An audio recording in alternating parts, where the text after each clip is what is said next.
Hello friends, एक बार फिर से स्वागत आप सभी के द उमंग प्लेटफॉर्म पर। आज हम बात करेंगे, आज हम लेकर के आए हैं सेट प्रैक्टिस सीट है, ठीक है। जो सेट प्रैक्टिस में है इसमें वो काफ़ी इंपॉर्टेंट क्वेश्चन दिया हुआ है, जिसमें आपका बिहार एसआई, बीपीएससी या बिहार सिविल कोड या बिहार एसएससी सिविल मेंस के एग्जामों में आपको ये काम आएगा। ये आपका एडिटोरियल का सेट है, ये आपका सेट नंबर 5 है। चलिए देखते हैं कैसा कैसा क्वेश्चन दिया हुआ है। आज के जो सेशन है इसमें हम 1 से लेकर के 40 क्वेश्चन लेकर आए हैं और फिर अगली वीडियो में आपका 40 से 80 तक क्वेश्चन लेकर आएंगे। तो इसको तोड़ तोड़ के कर दिया, ठीक है।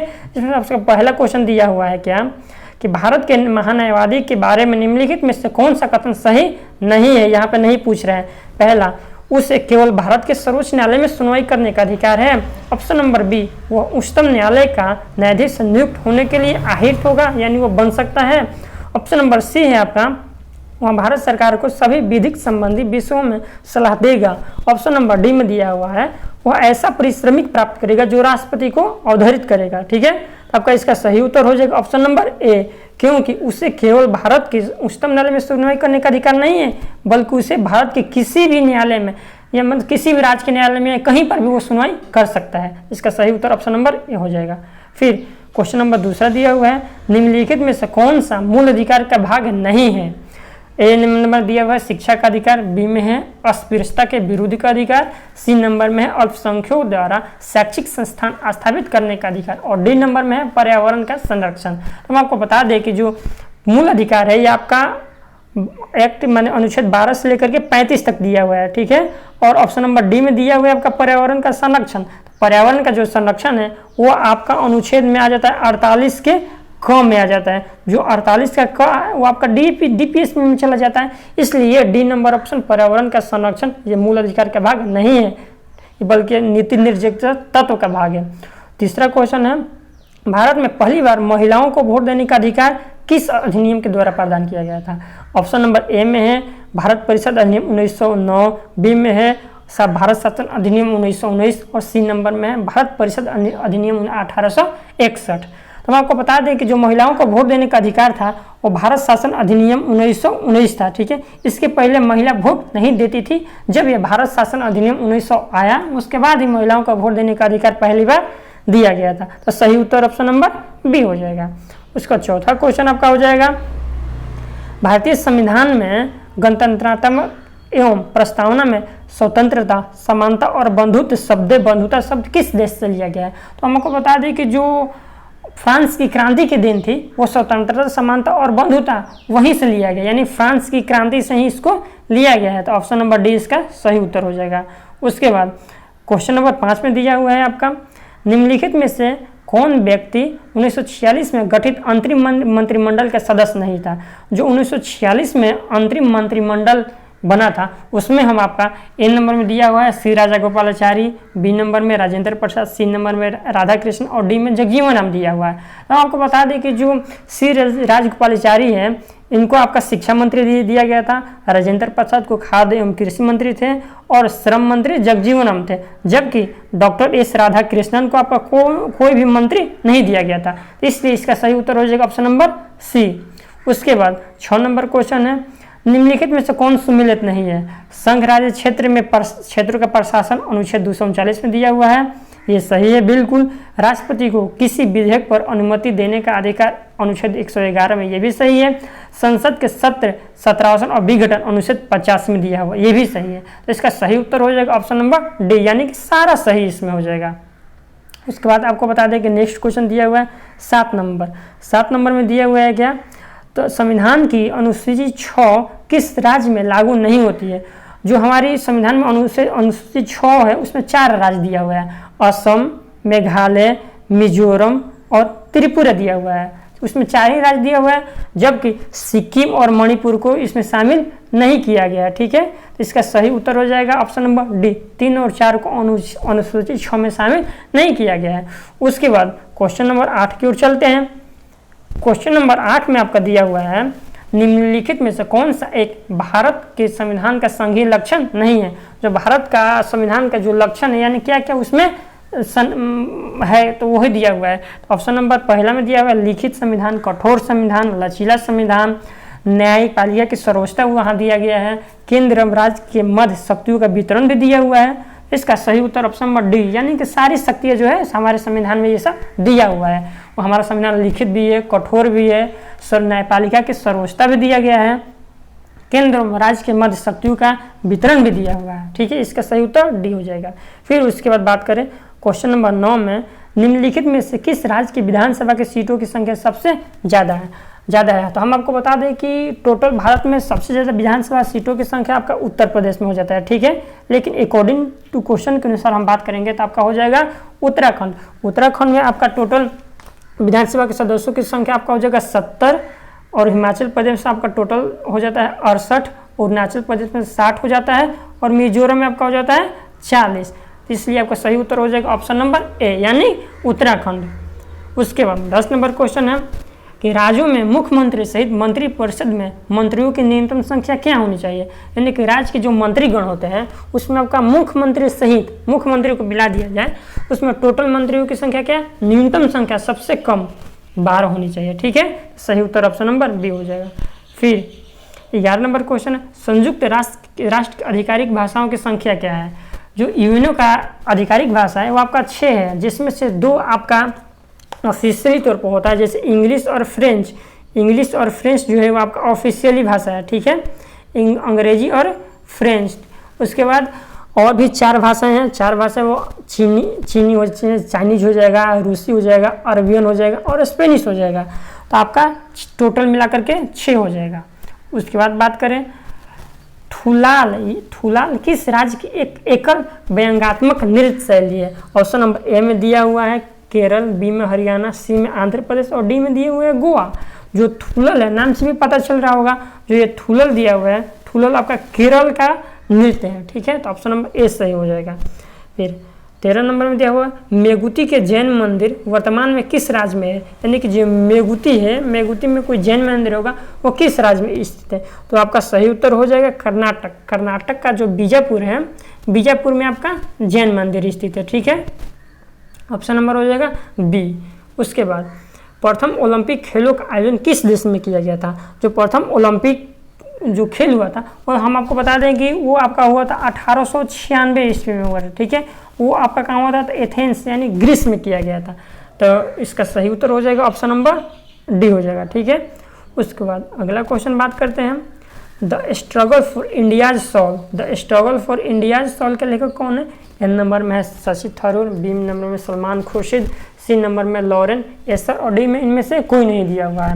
तो इसका सही उत्तर हो जाएगा ऑप्शन नंबर ए, यानी जो शशि थरूर है उन्होंने the struggle for India's soul का किताब लिखा है। ठीक है, उसके बाद नेक्स्ट क्वेश्चन बात करें, लेट्स मी से इट नाउ पुस्तक के लेखक कौन है। ये अभी हाल ही के लिखा हुआ क्वेश्चन है। लेट मी से इट नाउ पुस्तक के लेखक कौन है आपका, कौन, राकेश मारिया। ये बहुत अच्छे लेखक हैं, Rakesh Maria. Option number B हो जाएगा। उसके बाद नेक्स्ट क्वेश्चन बात करते हैं, प्रथम आंग्ल वर्मा युद्ध की शुरुआत के समय भारत का गवर्नर जनरल कौन था। जो प्रथम आंग्ल वर्मा युद्ध हुआ था वो आपका हो, सबसे पहले बता दें कि वो आपका 1824 से लेकर के 26 तक हुआ था। ठीक है, और जो 1826 में यानडुप की संधि के तहत ये प्रथम आंग्ल वर्मा युद्ध को खत्म किया गया था। यानी कि 1824 और 26 के बीच में भारत का कौन सा गवर्नर जनरल था, तो आपका ऑप्शन नंबर बी यानी कि लॉर्ड एम्सहर्ट था।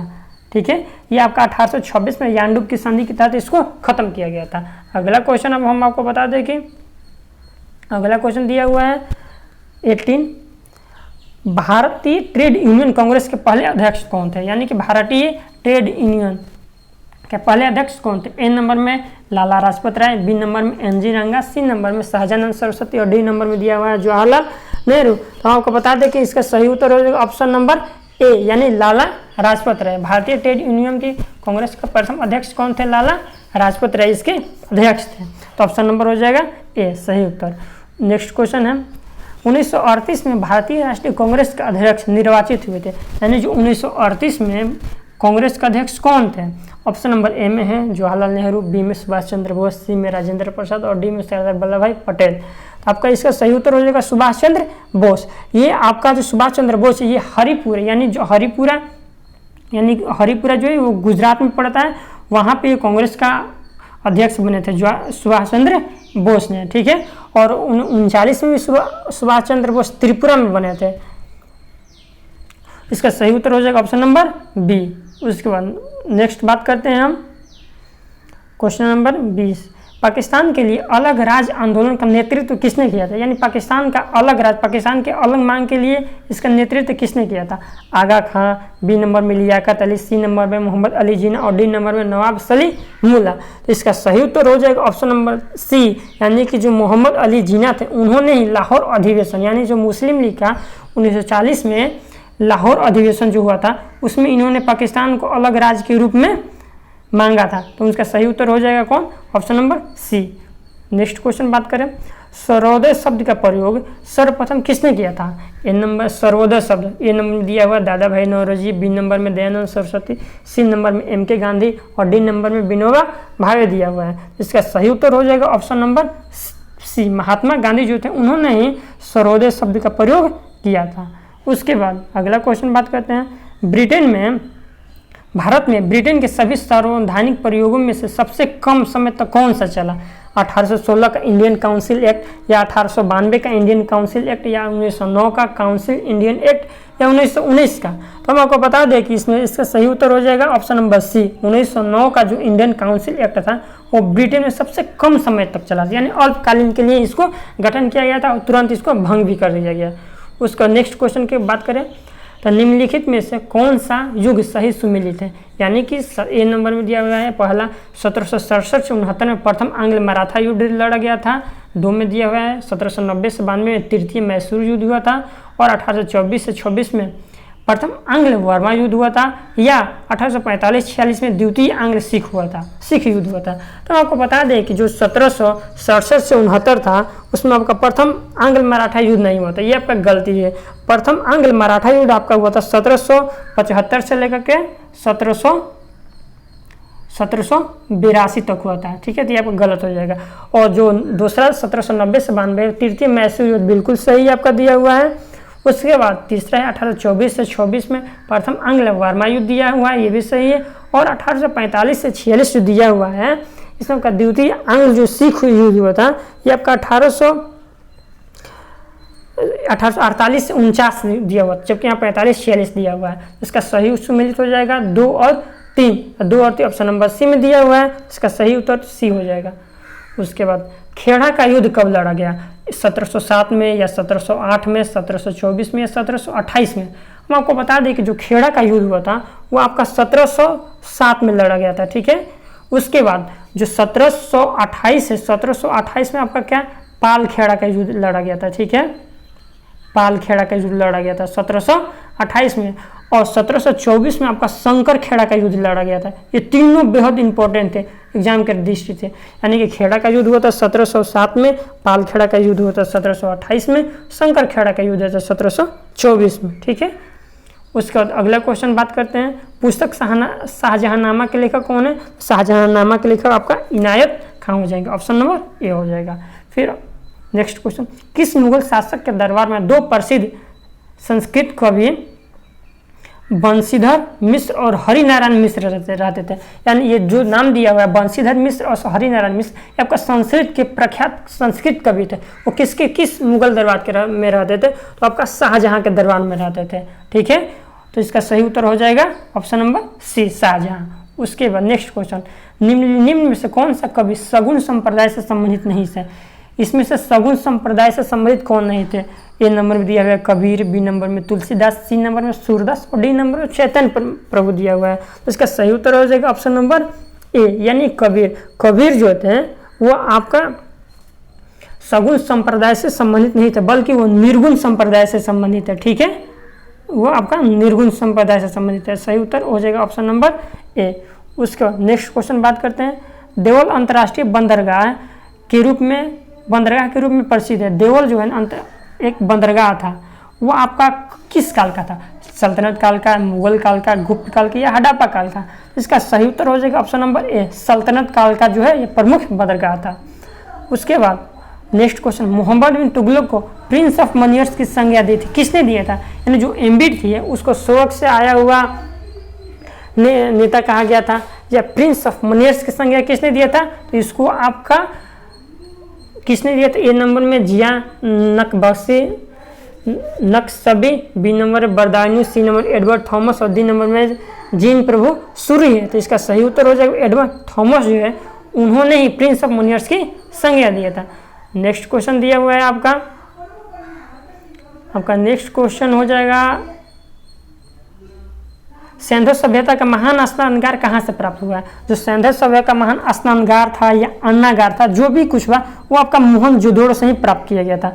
या बड़ा स्नानागार भी क्वेश्चन में पूछ सकता है या बड़ा अन्नागार भी पूछ सकता है, ये दोनों मोहनजोदड़ो से प्राप्त हुआ है। ठीक है, आज के लिए इतना ही और मिलते हैं अगले नेक्स्ट 30 के बाद से क्वेश्चन में मिलते हैं, यानी 30 और 60 लेकर के चलेंगे, यानी 30 क्वेश्चन का हम लोग शेड्यूल लेकर के चलते हैं।